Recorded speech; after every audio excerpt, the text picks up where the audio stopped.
Well, good afternoon. I know I don't look like Chris. It's because I'm not. I'm here as a stand-in today to give Chris a day of rest, but don't worry, you'll have him back again on Thursday. What we're going to talk about today is basically a slight celebration of a transition point that we've come to in 6004. So far in 6004, we've been talking about the building blocks for digital systems. Okay, you recognize all of the blocks up there, and they're things that we use for putting together digital systems of kind of arbitrary sorts for arbitrary applications. Starting today, 6004 is actually going to focus attention on a very particular kind of digital systems, and the particular class of systems that we're going to be focusing on is the class of general purpose computers. Okay?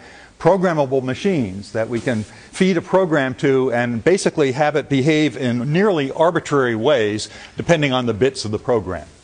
And this is basically a remnant of a conceptual revolution that went on over the last 100 years or so. And so today what we're going to do is review the handful of really big ideas that led to this conceptual revolution. And the conceptual revolution led to what we now refer to as computer science.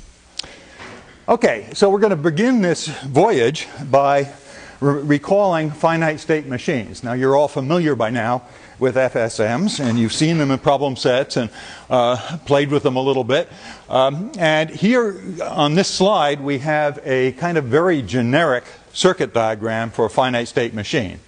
Okay, it's parameterized, so it has I inputs coming into the finite state machine.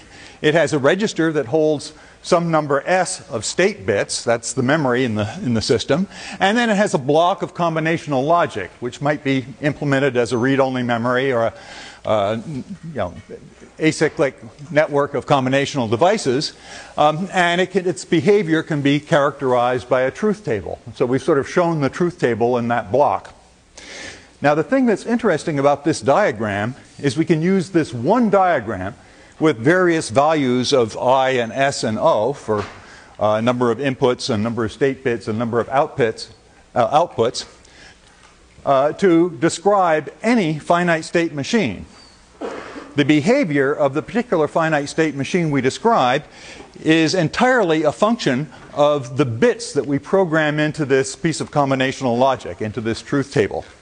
So we have a kind of systematic implementation technology, and we can make it do a wide variety of different things just by writing different ones and zeros in the output columns of the truth table. So we can ask ourselves, look at this diagram, and ask ourselves, for particular values of I, number of inputs, S, number of state bits, and O, number of output bits, how many different finite state machines are there? And if we look at this diagram a little bit, we can conclude that there is 2 to the I plus S rows in the truth table. Okay? And for every row in the truth table, there are O plus S output bits to be filled in. Okay? So this number, O plus S times 2 to the I plus S, that is the number of bits we have to fill in to specify one particular finite state machine given values of I, S, and O. But we can fill in each bit either with a 1 or a 0. So that leads us to conclude that there is 2 to that number possibly different finite state machines. But of course we know about FSM equivalents, so some of these FSMs will do exactly the same thing. And that's okay for our purposes today. What we're looking for is a way of capturing the behavior of every finite state machine we could possibly build. And this diagram, with various values for its parameters and various bits written into the truth table, will capture that. Okay, so now we move on to the first big idea of a handful of them that we'll talk about today. And that is that we can actually enumerate all the finite state machines we could possibly build. Okay? We can make at least a conceptual list. It's an infinite list. Okay? But we can make a conceptual ordering of all the finite state machines that will allow us to talk about the 17th finite state machine and agree on what that means. Okay, so there are lots of different ways of making the list, but one is sort of sketched on the right-hand side of this slide. In order to follow this scheme, we start out by enumerating all of the FSMs with one input, one state bit, and one output. Okay, if we go back to the formula on the previous slide, we see that there's only 256 of those. So we can enumerate their truth table output columns in natural binary order. We start with all zeros, then all zeros and a 1, and so on, and we count up to 255. And those are the first 256 entries in our table of all finite state machines. Then we'll move on to finite state machines with 2 state bits, 2 outputs, and 2 inputs. And there's a whole lot more of those, 2 to the 64th of them, I believe. But we can enumerate those, again, in natural binary order. Okay? Then we move on to 3 inputs, 3 outputs, 3 state bits, and there's a gazillion of those, but we enumerate them all. Okay? Today we are not going to be scared of big numbers because we're kind of being theorists today. And so on. So, you know, we can, the idea here is to make a list, an ordering, and be able to make the argument that if you give me a finite state machine, you describe a particular finite state machine, I can find where it is on this list and say, oh, that's FSM number 287, or whatever it is. Okay? Now you can look at this, you know, enumeration scheme and complain about various things. You might, for example, complain, as this screen bean is, that I've only enumerated finite state machines that have equally many inputs and outputs and state bits. Okay? And I could fix that in a variety of ways, but I really don't need to. I can sort of shrug and say, okay, if I'm looking for the finite state machine that has 2 states but only 1 input and output, let me find the finite state machine with 2 states and 2 inputs and outputs that ignores one of its inputs and one of its outputs. Okay? So by making arguments like this, it should at the very least be plausible to you that we could come up with a scheme for enumerating every finite state machine we could possibly build. And the nice thing about that is that now we can name the finite state machines by their position in this list. We can talk about the ith finite state machine and agree about what that means. Okay? We don't have to use state transition tables and all kinds of other stuff. We're just talking about an integer that indicates what finite state machine we're talking about. Okay, so armed with this new conceptual tool, if we wanted to, we could amuse ourselves by going around the world and finding various different finite state machines and figuring out where they are in the list and giving them, you know, identifying their index. And I have a small sample of them, you know, sampling up here. Now, in fact, I just made up all of these indices. I haven't actually gone through the tedious task of finding out what the original Intel Pentium's index is in the list. That would be a hard problem. And in fact, the numbers that I would come up with are actually much longer than the indices that I've written down here. Okay? And if you think about it for a moment, you can kind of see why. If you imagine that the technical specification that describes the complete behavior of an Intel Pentium, that may be hundreds of pages long. And the index of that, that integer that indicates where it is in the list, that single integer has to encode all of the information that completely describes the behavior of that finite state machine. So that index itself is likely to be a long string of digits that maybe takes many, many pages to write. Okay, but nonetheless, all of these are finite numbers, and so being theorists today, we aren't going to be afraid that they're big finite numbers. Okay, well, finite state machines have been heavily studied in academia, and originally by mathematicians, and many of the mathematicians who have looked at them have been basically interested in finite state machines and other sort of models of computation in order to serve as kind of the mathematical foundation for what we mean by computation. Okay? And I'm really talking about a history that starts far earlier than the computer industry, way before we had any machines that we would recognize as computers. Thinking like this was going on.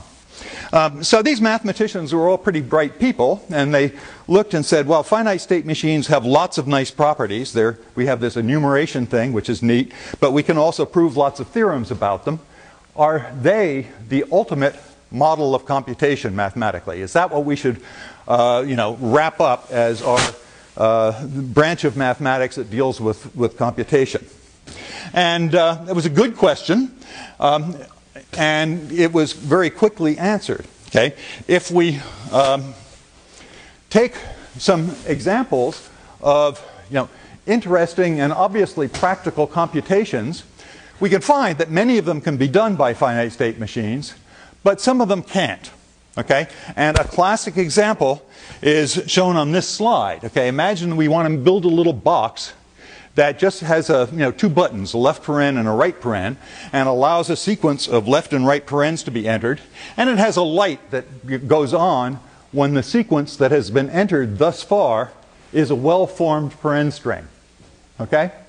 The question is, can that be implemented as a finite state machine? And you scratch your head and think about it for a little bit. You're likely to come to the conclusion it can't. Why?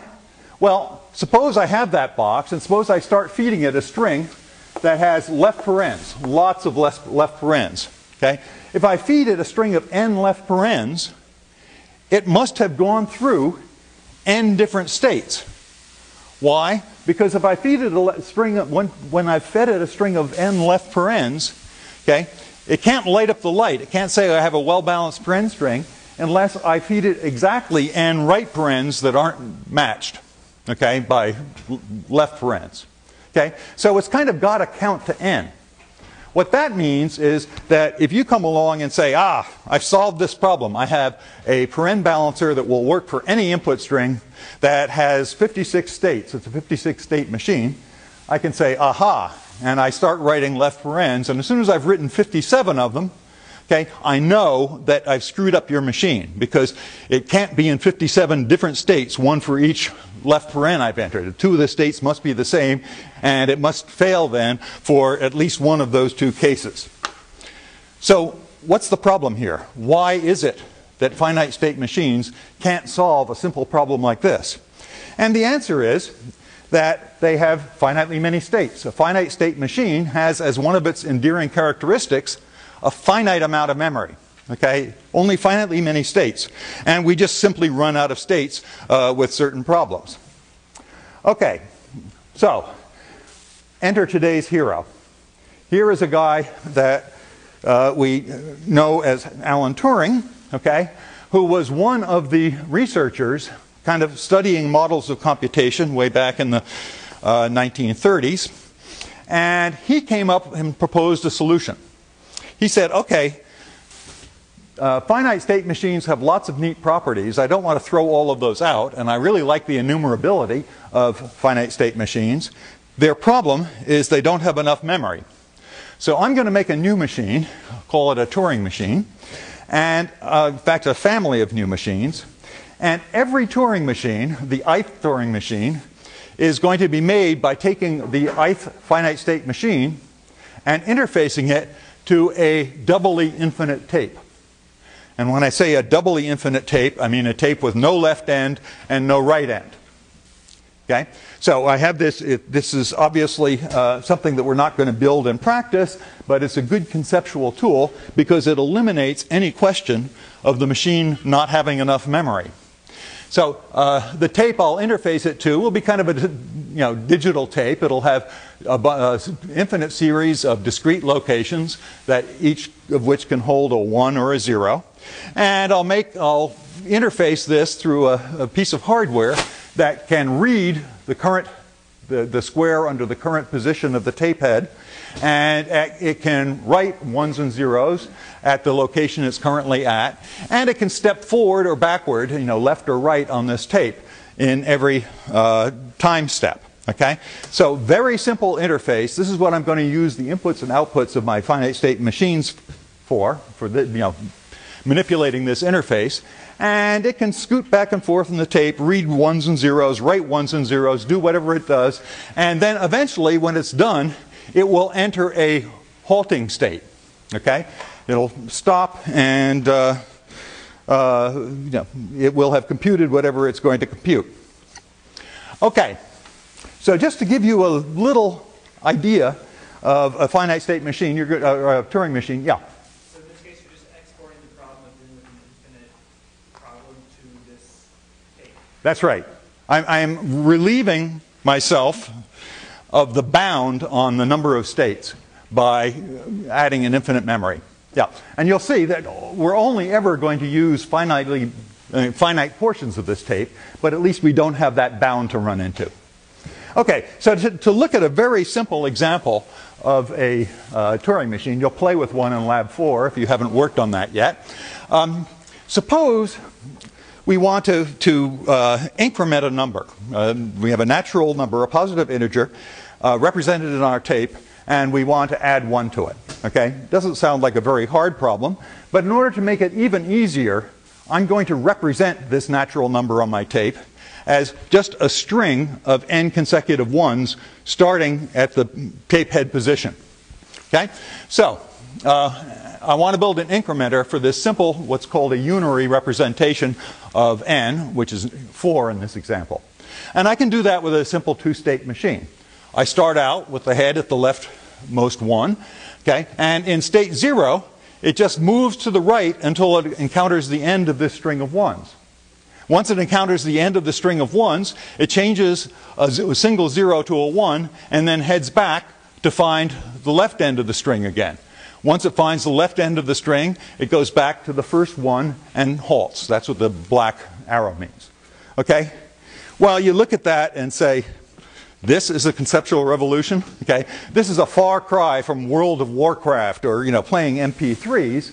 But in fact, this is a very, very important first step on the path that led to World of Warcraft and playing MP3s, as we will see in more detail. Okay?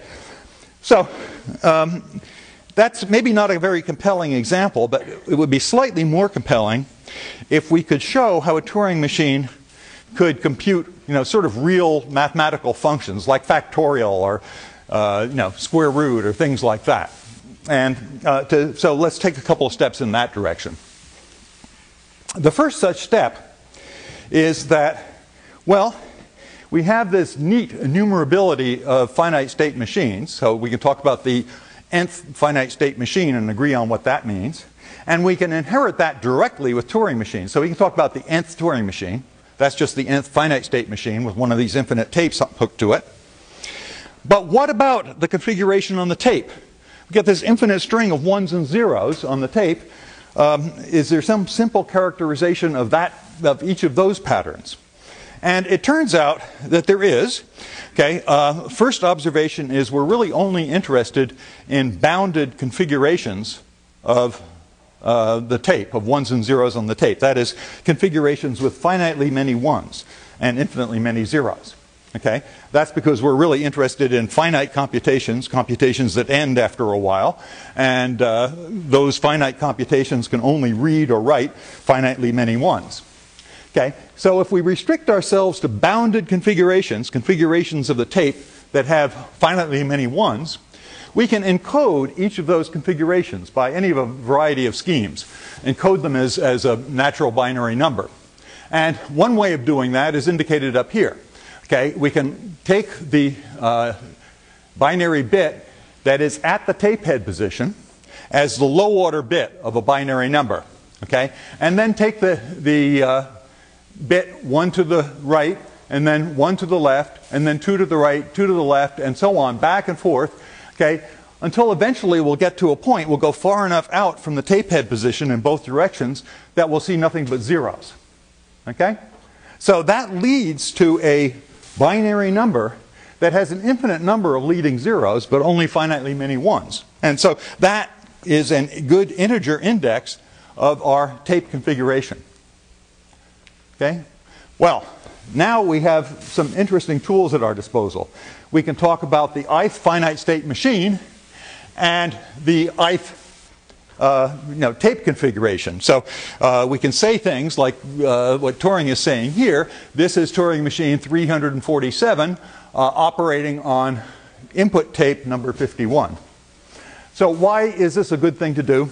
Well, remember, these guys who are studying this stuff are all mathematicians, okay? They don't understand machines all that well and aren't very comfortable with them, but they do understand integer functions and are very comfortable with those. So what they really wanted to do is view, yeah? Why do you alternate like that instead of going all the way to one end? Because there is no one end. There are no ends at all. It's an infinite tape. But there's a bounded... You'll never know when you get to the end.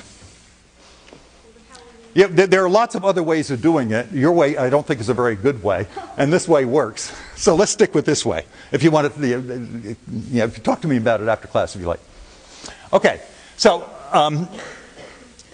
the neat thing about this is that now we can talk about the ith Turing machine. We can talk about an integer x for an arbitrary x encoded as a tape configuration, and we can view each of these Turing machines as computing some integer function. Okay? And the drill is this. We take the ith Turing machine. Did I say ith up here? Yeah. Take the ith Turing machine and a tape that has the right bits on it. The encoding on the tape is x. And I mount the tape on the Turing machine, and I push the go button on the Turing machine. And the Turing machine goes ka-chunk, ka-chunk, ka-chunk, or however Turing machines go. And after a while, the Turing machine stops. It enters a halting state. Okay, the computation is over. So I then go and look at the ending configuration of the tape. I very carefully read off the binary number, and I call that number y. Okay, so by that experiment, I have determined that the Turing machine I, as an integer function, applied to the argument x, gives me the result y. Okay?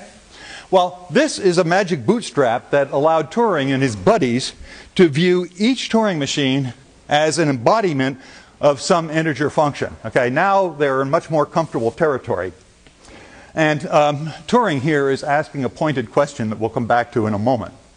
But I should point out that Turing doesn't really deserve all the glory. He deserves a considerable amount.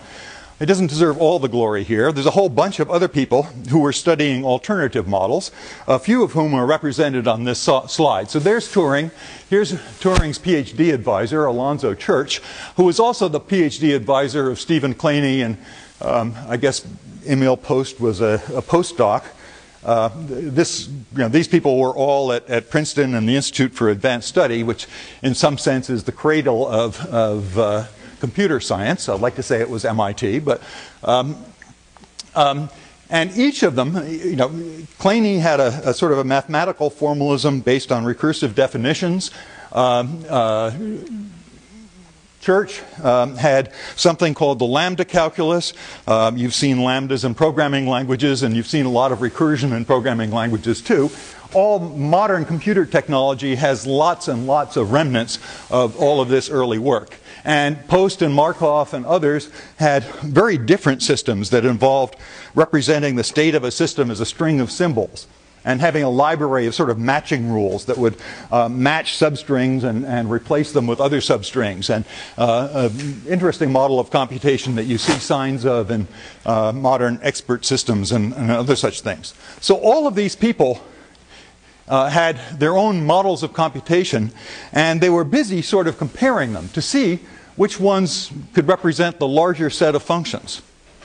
Okay, so in what I like to think of as the first computer industry shakeout, it wasn't known whether Turing machines could compute more functions or lambda calculus could compute more functions or whatever, and there was a certain amount of scurrying around and experimentation. So, in this little example, Turing comes up with a Turing machine that computes square root, and Church looks at that and thinks for a while, wonders whether the lambda calculus can do it, and of course he comes up with a way to make lambda calculus do it and throws in an improvement as well. So, we like to make jokes about this, being the first computer industry shakeout, one of our bad jokes. But in fact, keep in mind what these guys are doing. These are serious mathematicians, and what they're doing is exploring this set of models of computation to find out whether one dominates all of the others. Okay? And their dominance criteria was the set of integer functions that could be effectively represented in each scheme. Okay, so that was the question, and that was the contest, and the remarkable fact that came out of this is that it turned out to be an n-way tie. Okay, very remarkable and surprised everybody, but they managed to prove by means of various constructions, that is, they came up with ways of taking arbitrary Turing machines and translating them to lambda expressions, and taking arbitrary lambda expressions and translating them to Turing machines that do the same thing, and so on. Okay? They showed that the set of mathematical functions that could be computed by each of these schemes is identical. Okay? Well, it became clear to these researchers that they're dealing with an issue that is way bigger than the characteristics of any particular model of computation. Okay? That they are dealing with a set of fundamentally distinguished functions that are the computable functions. And one of the most famous thing that came out of this is something that's called Church's thesis, which is the hypothesis that this set of computable functions is the set of computable functions by any realizable scheme that we have now or that we will ever come up with. Okay? Church's thesis has never been proved. Nobody quite knows how to prove it. And it's probably not provable for a variety of reasons. But it is universally accepted at this point. Okay? This set of computable functions are computable by Turing machines, they're computable by lambda expressions. All of that has been proven, of course. We have proven that we can compute this set of computable functions on all of the schemes that we've looked at. But the sort of slight leap of faith is that that same set of computable functions will be the only set that we can compute, even if we solve quantum computing or come up with new computer systems that we haven't dreamt of yet. Okay? And that is the Church's thesis, which is widely accepted. Okay? So if we accept Church's thesis, which we do along with every educated computer scientist, we can take basically as a definition of computable functions the set of functions that are computable on a Turing machine. So here, take this as a definition. F of x is a computable function if we can find some Turing machine that computes that function. Okay? Equivalently, it's a computable function if we can write a C program to compute it, or a Python program, or a Java program, because all of these schemes compute the equivalent, the same set of computable functions. Now, I haven't mentioned a variety of little tricks which are usually used in this regard. For example, we haven't talked about functions of multiple arguments. That's easy to do because we can come up with any of a variety of coding tricks for coding pairs of integers as a single integer. Okay? One is suggested here. And we all know that we can take strings of bits and use those to represent other kinds of data. So we can have computations involving characters or floating point numbers or various other things, data structures and so on. Okay? That all sort of boils down to this same issue. Okay? There is a set of computable functions, and that set of computable functions is identical on all sufficiently powerful computation schemes. Okay, well, since we like making infinite lists, how about making an infinite two-dimensional spreadsheet? Now that we have this innumerable list of finite state machines, that led us to an innumerable list of Turing machines. Okay? And since Turing machines are, correspond one-to-one with computable functions, that leads us to an innumerable list of computable functions. We can make a list of all of the computable functions. Okay? So let's make a list of all the computable functions down the vertical axis of this spreadsheet. We're going to make an infinite spreadsheet here. And conceptually, at least, let's make a list of all of the arguments, 0, 1, 2, 3, 4, all along the horizontal axis. Okay? Then what we can do is we can write in to each square of this doubly infinite two-dimensional spreadsheet the result of applying an appropriate argument or applying an appropriate computable function to an appropriate argument. So this is, in this square, we put f0 applied to 1. In this square, we put f0 applied to 0, and so on. We're actually not going to make this spreadsheet. In fact, it's impossible to make for a variety of reasons, the least of which being that it's infinite. But we can use this as a conceptual tool. Now, there's one little fly in the ointment. Okay? Suppose we run the conceptual experiment of taking the computable function, the Turing machine or something that corresponds to f2 and giving it the argument 2. Okay? And we mount the tape, we push go, it goes ka-chunk, ka-chunk, ka-chunk for a while. And we kind of get tired of waiting and go out to lunch and come back and it's still going ka-chunk, ka-chunk, ka-chunk. And so we go out and bang down a couple of beers and come back at around dinner time and it's still going ka-chunk, ka-chunk, ka-chunk. Well, the problem is that it may eventually stop. It may be that if we wait 2 weeks or 2 years or 2 decades, okay, it will eventually stop and return an answer. But it may not ever stop. Okay? And we don't know the difference. We don't know which of these Turing machines are going to stop and which ones aren't. Okay? But it is clear that we can devise a Turing machine which for a particular argument will just loop forever. That's easy to do. So some Turing machines are just going to loop forever. We need a way of representing that on our two-dimensional spreadsheet. Okay? And so what we're doing here is just putting a big red star, meaning this Turing machine with this argument will loop forever. Okay. So mathematically, we're not dealing with total functions here. We're dealing with partial functions. They aren't necessarily well defined for every argument.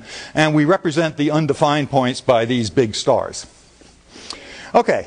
Now this green bean over here on the right is asking another poignant question. He's asking, aren't all well-defined integer functions computable? What do you think the answer to that is? We're a democratic class. Let's take a vote. Are they all computable? How many think not? Well, a lot of abstentions, but there are certainly more nots than yeses. So I guess they aren't all computable. And that's in fact the right answer. Okay? There's way more mathematical functions than there are computable functions. And so they can't possibly all fit in our enumeration. Okay? And you all have heard of the most famous non-computable function, which is called the halting function. Have you all heard of the halting function? Sure. You all? No? Some of you haven't. Okay. Well, you're about to hear of it. Okay. Very famous non-computable function is the function that's defined here. Okay. And it has to do with Turing machines, or alternatively lambda expressions or whatever. But let's couch it in terms of Turing machines. Okay. It's a 2-argument function. The halting function of k and j will return 1 if the kth Turing machine halts when given a tape that has j on it. Okay? Otherwise, it returns 0. Okay? So what does this function do? Well, it just determines whether a particular computation is going to halt. Okay? It tells us, how should we wait longer for this thing, or is it just going to loop forever? And that function is not computable. It's not anywhere among our computable functions. Okay? And this was something that was proved by Turing and Church in the 1930s and came as a bit of a shock. And the proof technique we're going to run very quickly through a kind of sketchy proof, which is kind of outlined here. But let me actually just dive into the proof. And don't feel badly if you can't follow this exactly if you haven't seen it before. It takes a little bit of thinking to sort of internalize this. I recommend that those of you who are interested in this stuff actually go through that little bit of study and thinking, because it's an interesting exercise. Okay, so let's suppose that you have a machine that you claim solves the halting problem. Okay, so it must be some Turing machine, because if it's solving a computable function, there's a Turing machine that's equivalent to it, T sub h, let's call that. And it takes the arguments k and j, and it tells me whether Turing machine k halts with the tape j. Okay? It's all well and good. Okay? Well, if that function is in fact computable, then it is clearly computable. I can use that function, that box, as a component in a slightly more complicated function. Okay? And I'm going to actually define another function, and I'll show you how to build it. I'll define it by construction. Okay? It's going to have your halting machine as a component, and it's going to take a single argument x and feed that as both arguments to your halting machine. And if t of x halts with the argument x, my machine is just going to loop forever. Okay, it's never going to halt. And if it loops forever, on the other hand, my machine is going to halt. Okay, maybe return a 0 as an answer. Okay, why would I build a machine like this? For the following interesting experiment. Since this machine is obviously, computable, assuming the halting function is computable, it must be equivalent to some Turing machine. So let's call that Turing machine n. So now we have the assumption that Turing machine n has this behavior. Okay, Turing machine n of x loops if Turing machine x of x halts, and halts if Turing machine x of x loops. Okay, what am I going to do? Well, I'm going to feed the number, the integer n, Turing machine n's index in the list, to Turing machine n. Okay, and immediately I reach a contradiction. Okay, I can conclude that this machine is going to loop forever if Tn of n halts, and it's going to halt if Tn of n loops. Okay, so by starting with this assumption that the halting problem is computable, we can reach this contradiction. Okay, well, that can make your head spin, as it did with Turing. But just to give you a little bit of a context for understanding this, well, this is an example of a famous proof technique that was pioneered by Cantor, in showing things like that you couldn't enumerate the real numbers, and some of you have seen it in that context. But it's called diagonalization. And what we have done is, starting with this fallacious assumption that the halting problem is solvable, we were able to construct this t sub n function, which is very carefully engineered to differ from every function in our list for at least one argument value. Okay? And the argument value we choose, because it's convenient, are the argument values along the diagonal. So if f0 applied to 0 converges and halts with 37, our nasty function is going to loop forever. Okay, if f1 of 1 loops forever, our nasty function is going to halt and return 0, and so on for every entry in the list. Okay, that allows us to conclude that this nasty function can't be anywhere on the list, so it's not computable. So consequently, the halting function can't be computable either. Okay, so basically, the minimum insight that you should come away from this with is that the computable functions are a tiny, tiny subset of all of the well-defined mathematical functions. Okay, so in order to sort of put this in context, I'm going to go through my very abbreviated brief history of mathematics. Okay, lots of exciting and relevant stuff was happening at about this time, and I kind of think that you should at least be dimly aware of it. Okay. And the 6004 version of the history of mathematics starts just before 1900, when the world of mathematics was busy building all of mathematics on top of the axioms of set theory. We had, a good axiomatic basis for set theory, and the theory was that all of mathematics could be based on it. That would be the sort of the foundation of all branches of mathematics. Okay, when I say set theory, I don't mean, sets of apples and oranges like you did in elementary school. These are serious mathematicians, okay? They started with set theoretic axioms and nothing else. Okay, so what can you make if you start with nothing except set theory? Well, you can make the empty set. Aha! You make the empty set. That gives meaning to the notion of 0, okay? The number of things in the empty set. But now you have one thing. You have this empty set that you just built. Okay, you can make a set containing that one thing, and that sort of gives you a meaning of 1. Okay, now you have two things, and you make a set containing them, and you call that 2, and then 3 and 4, and so on, and you sort of build the natural numbers. And you can kind of squint your eyes and see how well they could use the natural numbers that they built to bootstrap themselves to integers, and then rationals, and then reals, and pretty soon, before you know it, they're doing complex analysis and topology and field theory and all of the math that people at MIT love. Okay. But it's all based on this tiny handful of set theoretic axioms. That's the foundations of all of this stuff. Okay, and everybody was sort of blissfully happy with this approach to defining all of mathematics on top of set theory, until along came Bertrand Russell. Okay, and he pointed out there's a little bug in our foundations. Okay, you all have heard of Russell's paradox. Remember the thing about the barber who shaves everybody who doesn't shave himself? Well, that actually caused a deep problem with mathematics. It showed that the set theory of the time had an inconsistency in it, and meaning it led you to be able to prove something that wasn't true. And as was well known at the time, and Bertrand Russell famously pointed out, if you have a logic that admits any tiny little inconsistency, that logic becomes immediately useless. Okay?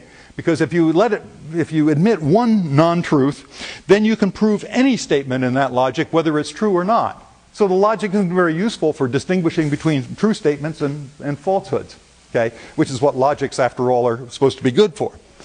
Okay, the story goes that Bertrand Russell made that comment in a lecture, and some heckler in the audience raised his hand and said, and challenged Russell and said, okay, I'll grant you that 4 equals 5.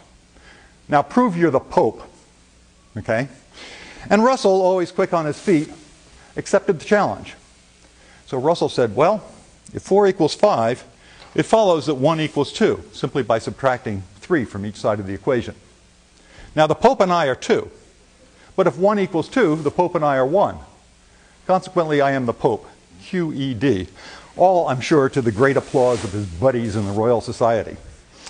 So, in any case, Russell actually, and many others, came up with ways of fixing this bug in set theory, and they proceeded to do so. But this left the lingering doubt that maybe the foundations of mathematics, set theory, are unsound. Okay, maybe there's an inconsistency. How do we know we're not building all of mathematics on a pile of sand, on some inconsistent pile of bunk? Okay, and that was a serious worry that motivated a group of prominent mathematicians led by David Hilbert on a search for the perfect logic. Okay, they wanted a logic on which to base mathematics that was both consistent, meaning it could never prove anything that wasn't true, and complete, meaning it could prove anything that is true. Okay? 2 obviously good criteria, and everybody kind of nodded, and people plugged away at that problem, Hilbert's problem, for a number of years, until along came Kurt Gödel. You've all heard of Kurt Gödel? And Kurt Gödel was an Austrian mathematician who shocked the world in 1931 he gave, among other things, a very influential set of lectures at the Institute for Advanced Study. And he proved several interesting things, many things during his lifetime, but this is the most earth-shaking one. He showed that in any logical system sufficiently powerful to deal with arithmetic, there is a formula that is equivalent to the statement, this statement can't be proved. Okay, now think about that. This statement can't be proved. Now, if you find a way of proving that statement, that means the statement's not true, and it's been proven, so the system is inconsistent. Okay? You can prove something that's not true. Well, that's no good. But if you can't prove that statement, if the statement is true, then there is a true statement that can't be proved, so the system is incomplete. Okay? So basically, Russell used the tool of mathematics, the tools of logic, to show that it is impossible to have a logical system of appropriate power that is both consistent and complete. Okay, a real blow to mathematics that mathematicians and philosophers are still grasping with.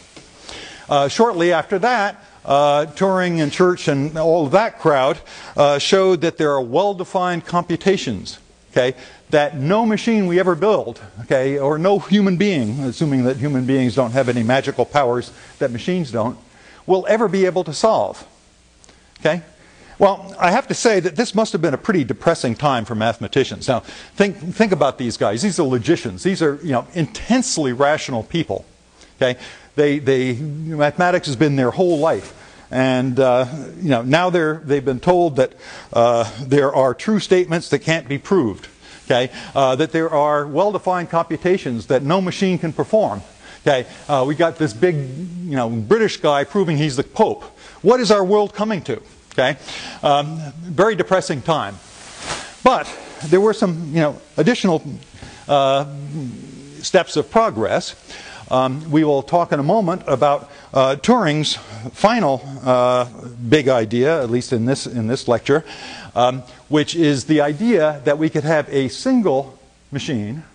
You don't need a whole huge family of Turing machines. We can make a single machine that's capable of performing every computable function. Okay?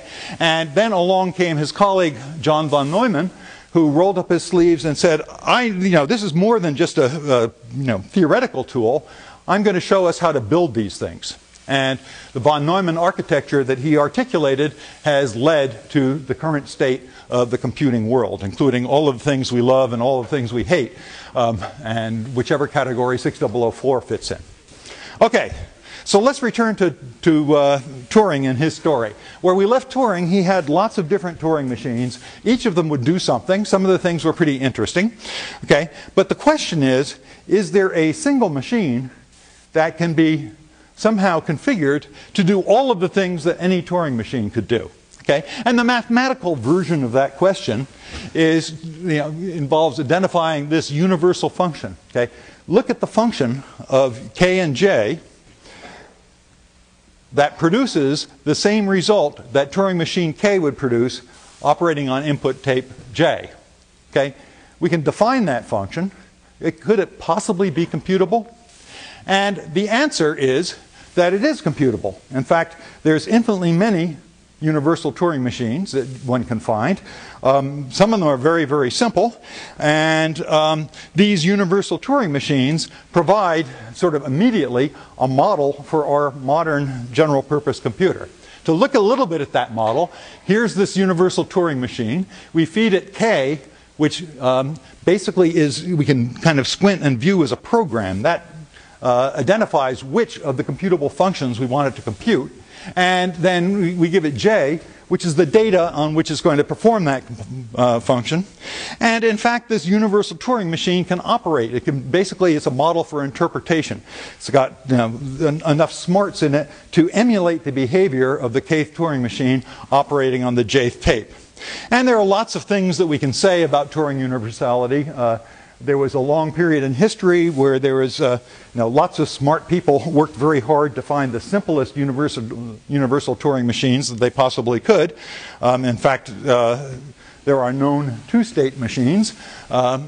So very simple machines can be Turing universal. Okay? But what this leads us to is the real thrust of the conceptual revolution that is computer science. Okay? And that is a move from dealing with the structure of machines as pieces of hardware in a direction where we're dealing with coded representations of that structure rather than the structure itself. Okay? We have, we all are familiar with programs that input and output other programs. Okay? We have compilers and interpreters and all kinds of things. But could you imagine building a machine, a physical machine, whose input was another physical machine that somehow digested that physical machine and chopped it all up and took its components and ingredients and recombined them to make a different physical machine which does the same thing, maybe faster, maybe better, maybe with less power, and spits out the result as a piece of hardware. Okay? That's unthinkably complex. Okay? And the magic bootstrap that allows us to do that kind of thing is this computer science revolution of substituting for a piece of hardware a coded description of that piece of hardware. Okay? I should say that the impact of this has gone way beyond the computer industry. People who are dealing with real hardware, designing backhoes or shovels or whatnot, these days spend much of their time sitting in front of screens manipulating coded representations of those structures, not in laboratories, forging metal. Okay, so there are many subfields of computer science that you will all identify. I should just mention that I have added 2 slides that are strictly for your own amusement to the end of the handout here. So if you want to hone your cocktail party computer science skills, I suggest you take a look at one as a simple joke, and the other is a kind of clever thing by George Boulos, a former MIT professor, who describes Gödel's incompleteness theorem in words of 1 syllable. Okay, thank you.